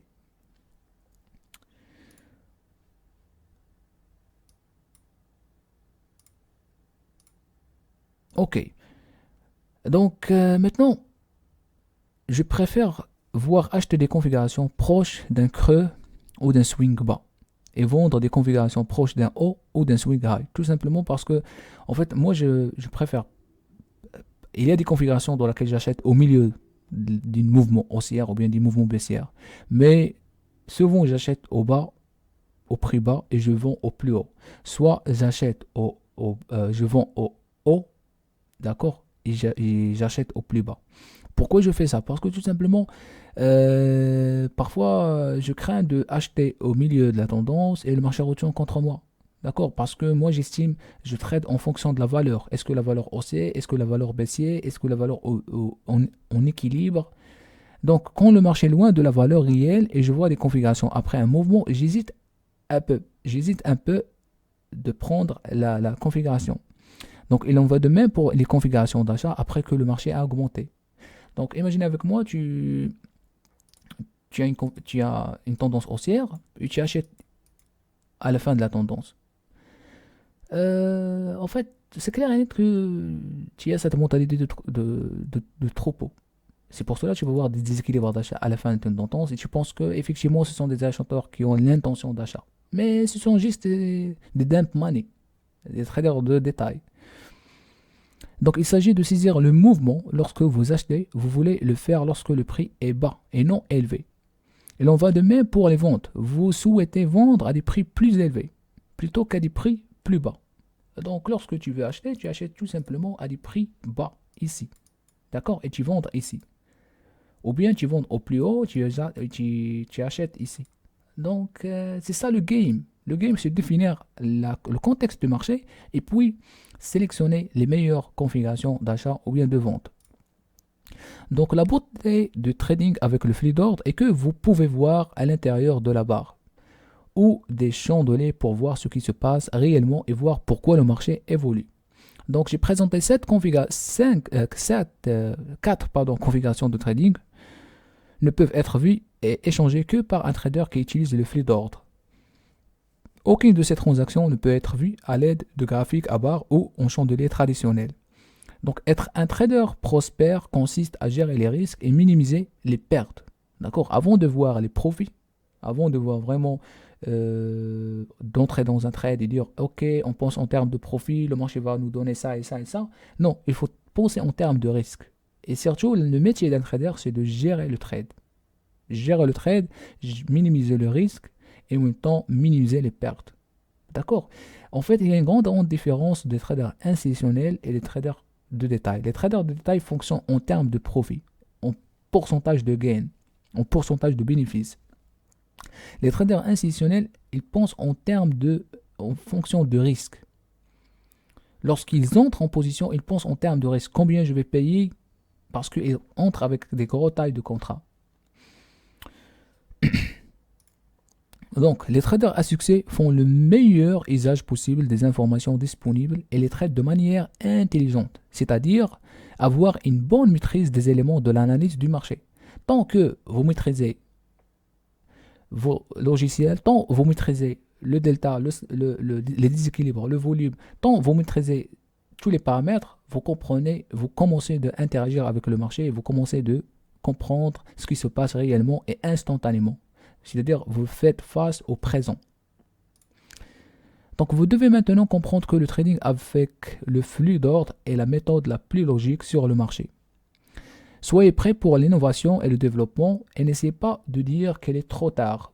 Ça, c'est un message vraiment réel. C'est pas vraiment une sorte de motivation, mais parfois, en fait, il y a en fait vraiment des personnes qui veulent apprendre, mais pensent que c'est trop tard ou bien ils n'ont pas le temps et tout ça.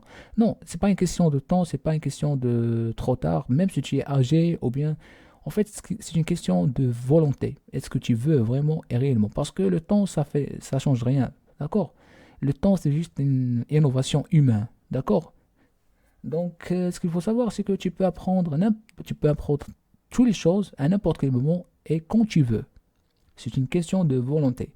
Tu vois que le flux d'or c'est vraiment difficile? Non, c'est juste une question de habitude et le first impression ou bien la première impression ça a l'air difficile. Mais une fois que tu commences à interagir avec le marché et utiliser l'order flow, ça devient facile. D'accord? Donc cet exemple, il est clair et net. Il est là. Regarde. Vous avez ici la configuration de point de contrôle prédominant, pullbacks jusqu'à où? Jusqu'à alors,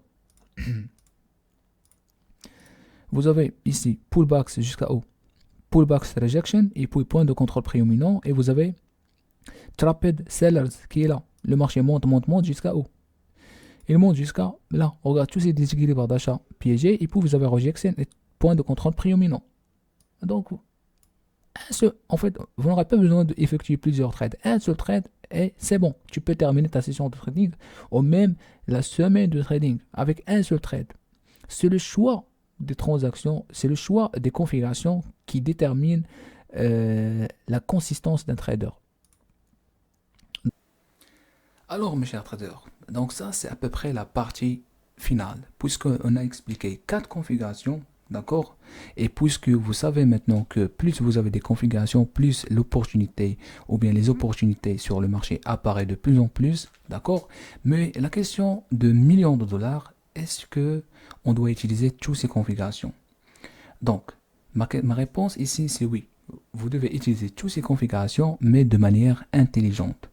Donc c'est pour cela que je vais vous expliquer ma situation, comment j'utilise ces configurations de manière intelligente. D'abord, en fait, on a ces configurations pour comprendre le fonctionnement dynamique du marché. D'accord? De plus, j'utilise ces configurations avec d'autres confirmations de plus qui m'aident à prendre une meilleure décision d'achat ou de vente. C'est-à-dire qui augmentent la probabilité de la configuration. Donc, de mon cas, souvent j'utilise le séquençage d'ordre, j'utilise aussi le sweep level et j'utilise aussi les déséquilibres empilés, soit d'achat, soit de vente. Donc, je vais vous expliquer ici deux choses très importantes. C'est le sweep ou bien le balayage et en même temps les déséquilibres. C'est pas empilé, mais les déséquilibres multiples. Donc, lorsqu'on parle de sweep level ou bien un balayage, tout simplement c'est un ordre agressif institutionnel vient d'un seul trader institutionnel. D'accord? C'est un ordre tout simplement utilisé par un trader pour but de négocier sur le marché, soit d'acheter, soit de vendre. D'accord? Mais ce qu'il faut savoir, mes chers traders, c'est que un sweep level, c'est une seule transaction. D'accord? C'est pas vraiment plusieurs transactions, mais c'est juste une seule transaction. C'est souvent, vous allez voir ça sur le tape. L'objectif de sweep level, il veut exécuter agressivement, d'accord, pour quelques raisons, soit pour acheter maintenant, d'accord, et exécuter rapidement parce qu'il a eu une information précoce, ou tout simplement pour liquider ses positions au marché. Donc, lui, il déplace le marché de 3 niveaux, 4 niveaux de plus. On dépend de la taille de ses contrats. C'est-à-dire, vous avez le prix de 1 jusqu'à 5.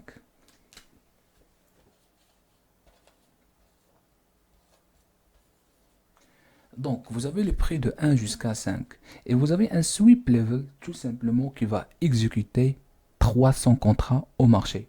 Mais, juste, puisque elle est acheteur, elle veut exécuter 300 contrats, alors, sur le bid, pardon, sur le ask ou bien sur l'offre, vous avez des ordres en attente, par exemple, qui sont en train d'attendre de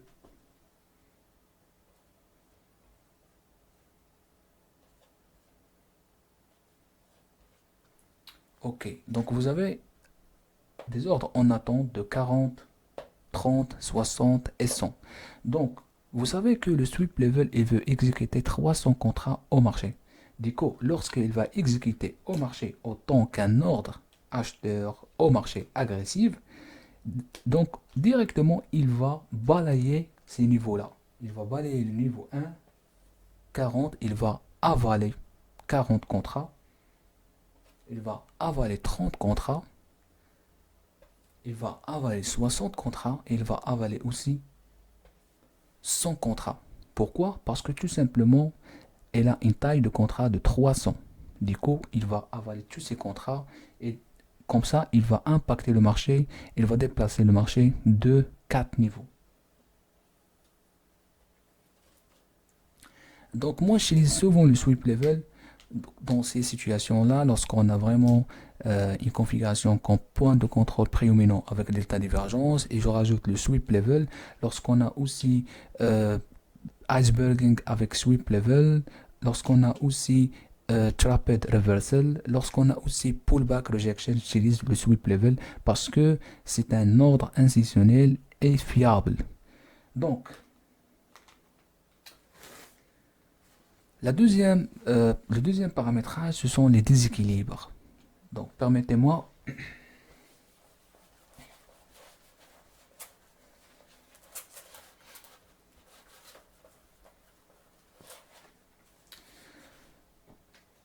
Donc, les déséquilibres, vous savez déjà, les déséquilibres viennent du nom imbalance. Imbalance en anglais. Donc, les déséquilibres dans l'offre et de la demande. C'est-à-dire, vous avez 300 contrats, d'accord, négociés sur le bid. Souvent, vous allez voir sur le ask 30 ou bien 40. Donc, les 300, c'est un déséquilibre, d'accord. Les déséquilibres sont très connus. Ce sont des ordres agressifs, d'accord, en marché. Et souvent, vous allez voir, ce sont des ordres, soit d'acheteurs, soit de vendeurs, qui créent, ou bien, pardon, qui achètent en masse ou bien qui vendent en masse. Et leur objectif, tout simplement, c'est clair et net. Dans le flux d'ordre, c'est pas vraiment quelque chose qui est spécial, mais tout simplement, lorsque vous voyez des déséquilibres, ça explique que les vendeurs achètent, les vendeurs vendent en masse, ou bien les acheteurs achètent en masse, d'accord? Et souvent, vous allez voir un déséquilibre entre l'offre et la demande. À l'intérieur de la barre, vous allez voir un déséquilibre sur le bid si l'offre, si le ask est plus fort que le bid, d'accord? Ou bien si le bid est plus fort que le ask, c'est-à-dire l'achat plus fort que la vente, et ainsi de suite. Ce qu'il faut savoir, c'est qu'il y a plusieurs types de déséquilibre ou bien imbalance. Il y a imbalance stacked imbalance, il y a des déséquilibres empilés, il y a des déséquilibres piégés, il y a des déséquilibres renforcés. Mais nous, on va s'intéresser par le déséquilibre multiple, d'accord? Imbalance, stacked imbalance multiple. Donc, les stacked imbalance, c'est tout simplement à l'intérieur de la barre, vous avez par exemple une bougie haussière. Et à l'intérieur de cette bougie haussière, vous avez des déséquilibres d'achat au minimum 3 ou bien 4. Par exemple, sur le ask, vous avez 800 et puis vous avez 400 et puis 600. Donc pour dire et confirmer que ça c'est un déséquilibre, sur l'autre côté, sur le bid, on va voir que par exemple 40,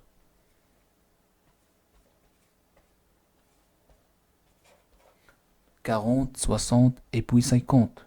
Ce qu'il faut savoir, c'est que ces déséquilibres, ils ont un ratio de calcul, c'est-à-dire est-ce que de 400% ou bien de 300% ou bien de 200%. Par exemple, de mon cas, j'utilise les déséquilibres pour 400%, c'est-à-dire 800 doit être 400%, 400 fois plus fort que 40, en pourcentage, pardon.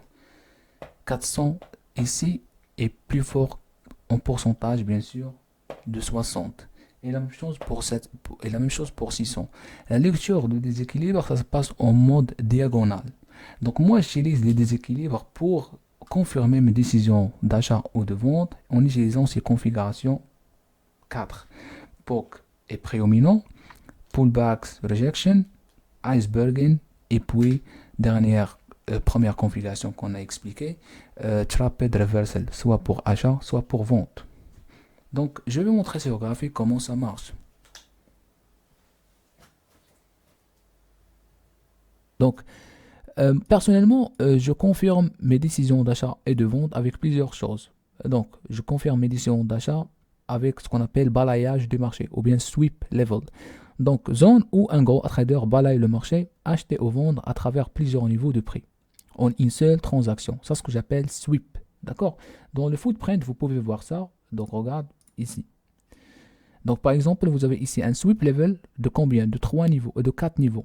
Voilà le niveau 1, niveau 2, niveau 3 et niveau 4. C'est-à-dire un seul trader institutionnel qui a vendu au marché agressivement avec un seul ID machine et des coûts, il a déplacé le marché de 3 niveaux, de 4 niveaux, pardon. Voilà le premier niveau, deuxième niveau, troisième niveau et quatrième niveau. Et ça, c'est une information précieuse parce que vous pouvez se baser sur ça pour voir l'évolution du marché et pour comprendre vraiment réellement euh, l'orientation d'un institutionnel, d'accord? Ou bien le comportement d'un institutionnel. Donc ici, la même chose. Vous avez Un sweep level de 3 niveaux dans lequel quelqu'un qui a bougé le marché de 3 niveaux. D'accord? Donc, ce qu'il faut savoir, c'est que le sweep, il concerne une seule transaction. D'accord? Tu peux voir un sweep avec plusieurs transactions, mais une seule transaction, mes chers traders, parce que parfois tu peux voir un sweep créé par des déséquilibres de vente. Du coup, c'est plusieurs transactions. Mais le vrai sweep level, c'est une seule transaction. Il y a autre moyen de confirmation mes trades, c'est avec les déséquilibres multiples ou bien stacked imbalance. C'est pas nécessairement de voir des déséquilibres empilés, mais j'utilise des déséquilibres multiples à l'intérieur de la barre. Donc par exemple là, j'ai des déséquilibres de vente empilés, multiples sur une barre. Donc lorsque je vois des déséquilibres multiples à l'intérieur d'une barre avec avec un signal comme on a présenté, comme traped reversal, comme traped reversal achat ou bien de vente, comme pullback rejection, comme iceberg. Donc là, je prends la décision de vente ou bien d'achat en fonction de ces configurations. D'accord, avec les confirmations de sweep level ou bien les déséquilibres, donc ça renforce ma décision d'achat ou bien de vente. Et parfois, tu peux voir point de contrôle prédominant avec delta divergence et en plus de ça, des déséquilibres de vente. Donc ça renforce ma décision d'achat ou bien de vente.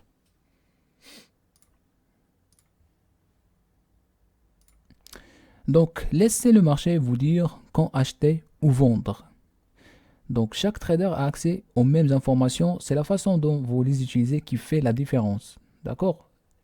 Toi, vous avez le bookmap, moi j'ai le bookmap. Toi, vous avez le footprint, moi j'ai le footprint. Mais c'est la façon comment je vois ces informations, c'est qui crée la différence. D'accord?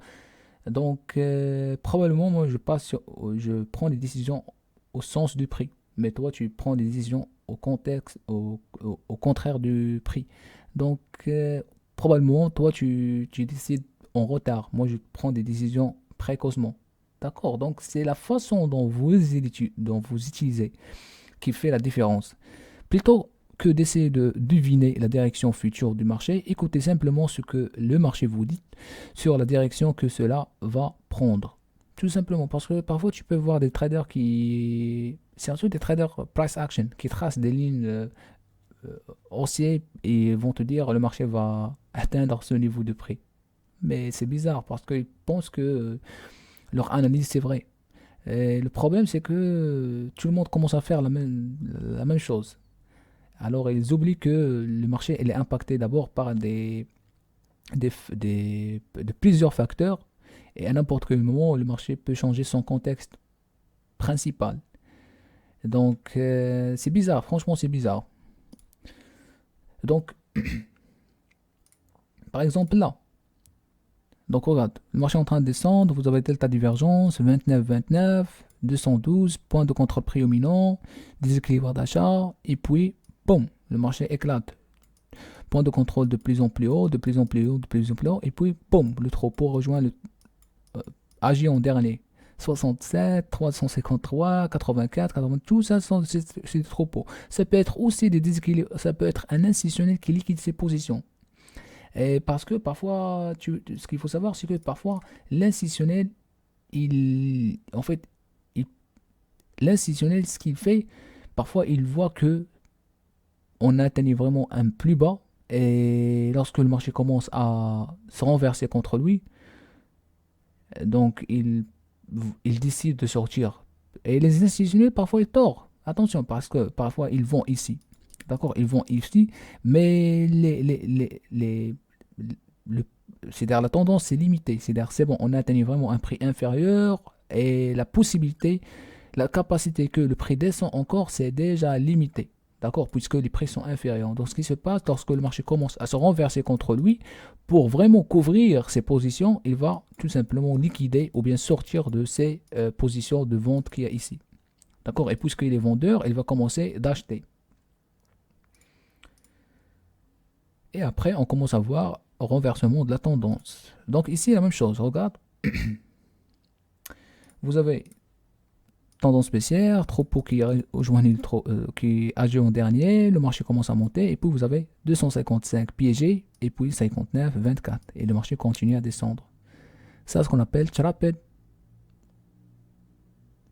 reversal de vente.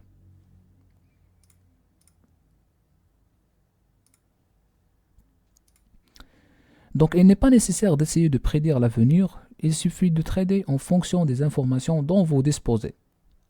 Il ne s'agit pas d'essayer de prédire les hauts ou les bas, mais de savoir si le marché vous indique qu'un sommet est en train de se former, ou bien en train d'atteindre, ou qu'un creux est en train de se former. Tout simplement. En fait, tu n'as pas obligé de deviner est-ce qu'on va atteindre ce prix-là ou bien ce prix-là, mais tout simplement regarder ce qui se passe instantanément. Ok, tu vois d'état de divergence, point de contrôle prédominant, moins 202, moins 266, donc delta agressive. Ok, donc possibilité que le marché va continuer de descendre. Donc regardez ce qui se passe après. Des déséquilibres de vente, l'offre est plus forte que la demande. Ok, le marché continue à descendre. Fouillez un petit peu sur le bid.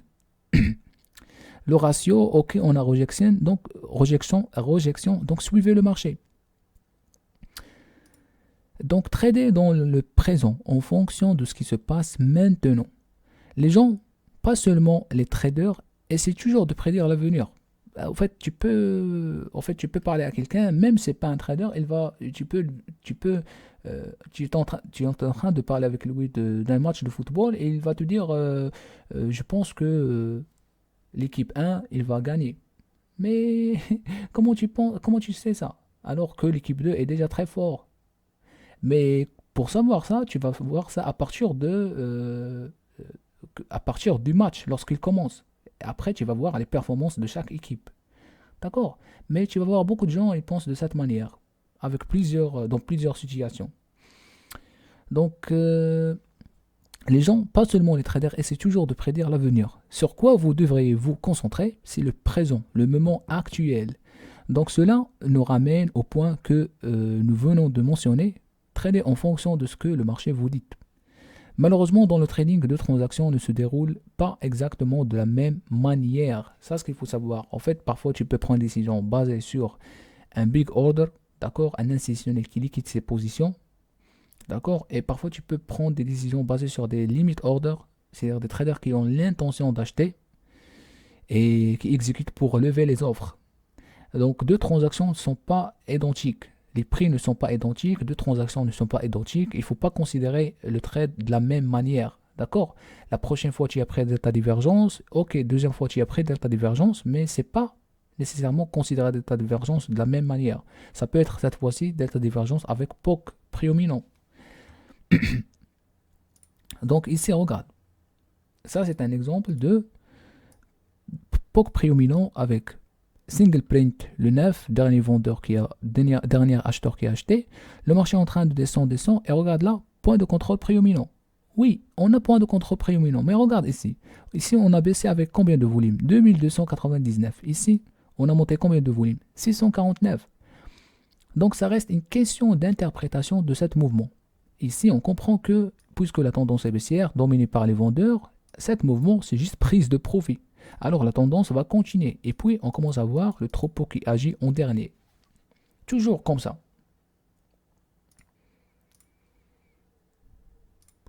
Donc ici la même chose. Regarde. Donc ici le marché en mode range. Regarde le point de contrôle aléatoire. Vous avez bougé vert, rouge, vert, rouge, vert, rouge. Et regarde.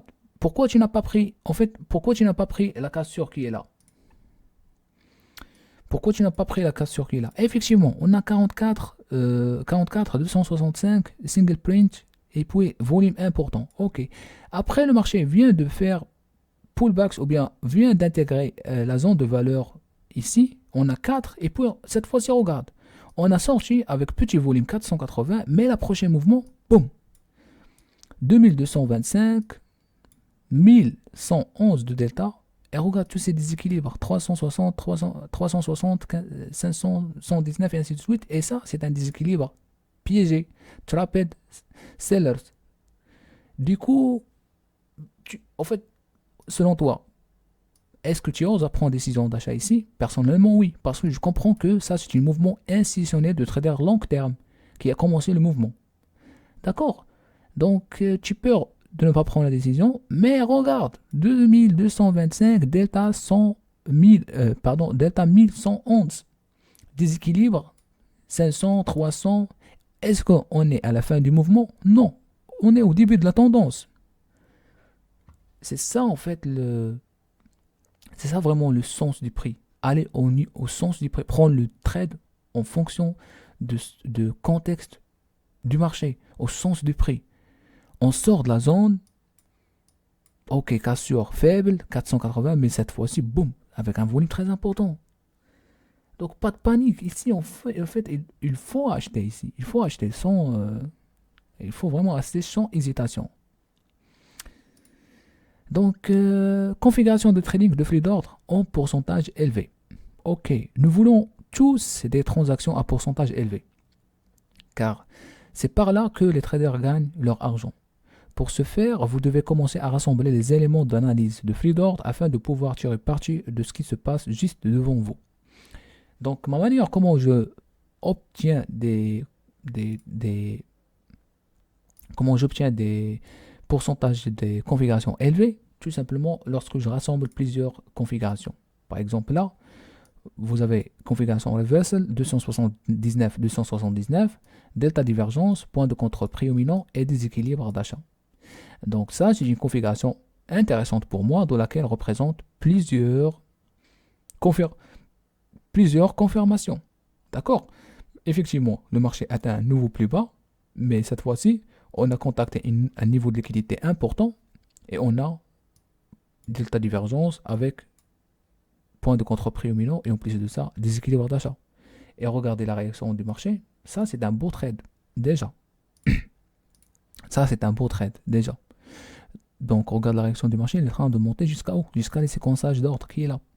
Ok, le marché vient de retester un petit peu, c'est une phase de en fait c'est une phase de retest pullbacks et puis le marché continue à sa montée. Pourquoi? Parce que les institutionnels ne veulent pas acheter toujours trop cher. Ils essayent de liquider un petit peu et puis racheter encore en bas. Et après, le marché continue de monter, de monter, de monter. Le troupeau agit en dernier. Ils achètent à des prix élevés. Donc ici, la même chose. Regarde. 174, 174, déséquilibre d'achat, la configuration qu'on aime tous. Ici, moins 180, moins 180, la configuration qu'on aime tous avec box line short, rejection, et puis regarde la réaction du marché. En train de descendre, descendre, descendre, descendre. En fait, ici, moins 164, moins 164, moins 164. Volume très très important, 1738. Regarde. Et là, je vous présente vraiment une configuration importante. Donc 1 fonction, 2 fonctions, 3 fonctions. Ici, il n'a pas fonctionné. 128, 128, ok. Mais tu dois mettre un stop loss. C'est là où il intervient vraiment la mentalité de trader. Gestion de risque. Donc ici, la même chose. Ok. Regarde, moins 153, moins 153, rejection 39, ratio de rejection 39, et puis vous avez single print 2, et puis après vous avez poke wave, le marché continue de descendre. Donc, mes chers traders, vous voyez déjà à quel point l'analyse du flux d'ordre est devenue puissante lorsque vous commencez de comprendre les mouvements et en même temps vous commencez de comprendre le contexte du marché basé sur le flux d'ordre. Donc ne compliquez pas trop de trading. Vraiment ne compliquez pas le trading. N'essayez pas de porter du jugement sans analyse approfondie. C'est-à-dire n'essayez pas vraiment de dire non, ça n'a pas fonctionné. Non. En fait, puisque tu n'as pas analysé comme il faut un mouvement. C'est point final. Tu n'as pas analysé comme il faut un mouvement. Tu as précipité parce que tu as pris une décision d'achat ou bien de vente fausse, tout simplement parce que tu n'as pas pris le temps d'analyser un mouvement. Tu n'as pas pris le temps pour comprendre ce mouvement, comment il réagit avec le marché. Donc, si vous avez trouvé cette présentation utile, vous aimeriez vraiment voir ma masterclass sur le footprint order flow que j'ai présenté. D'accord? J'ai déjà créé une formation importante. J'appelle pas vraiment une formation, mais c'est un programme important pour moi qui s'appelle Order Flow Footprint Masterclass LMJ. Donc déjà, on a mis 30% pour ce programme. Au lieu de 368$, on a mis 271$ jusqu'à la fin d'année. Et j'ai eu vraiment des bons avis de plusieurs personnes qui ont déjà commencé à appliquer le programme. Donc je vous invite vraiment à rejoindre ce programme et vous n'allez pas hésiter, vous n'allez pas regretter, franchement. parce que j'ai présenté à peu près ma vision, ma manière comment j'interprète le footprint, ma manière comment je prends des décisions d'achat et de vente. Vous avez la possibilité de voir et enregistrer, voir mes sessions de trading live. Vous avez aussi ma compréhension totale de dynamique du marché avec une meilleure qualité rapport-prix. Et aussi, vous avez la possibilité de partager avec moi vos sessions de trading sur Telegram et en même temps vos captures d'écran. Si jamais vous n'avez pas vraiment arrivé à comprendre un mouvement, vous pouvez partager avec moi. Comme ça, je peux vous donner mon interprétation personnelle. Donc, voilà, rappelez-vous que 90% ou bien 95% des traders perdent leur compte au cours de la première année. Et même pas. Parfois 3 mois, pom, s'évapora. Pourquoi pensez-vous qu'il en est ainsi? Et pourquoi continuer à trader de la même manière que le font 90% des traders perdants? Tout simplement parce qu'ils continuent à trader de la même manière. Ils utilisent la même méthode depuis des années. Et cette méthode ne fonctionne pas. Ils utilisent par exemple une méthode basée sur le prix ou bien une méthode basée sur le volume order flow, mais de manière incorrecte, de manière fausse. Et alors, elles pensent que le problème vient de leur psychologie. Non, c'est juste parce que tu utilises la même manière de trading depuis des années. Donc, Albert Einstein a dit un jour que ça ne sert à rien de répéter la même erreur et d'attendre des résultats différents. Donc, il faut vraiment changer ça.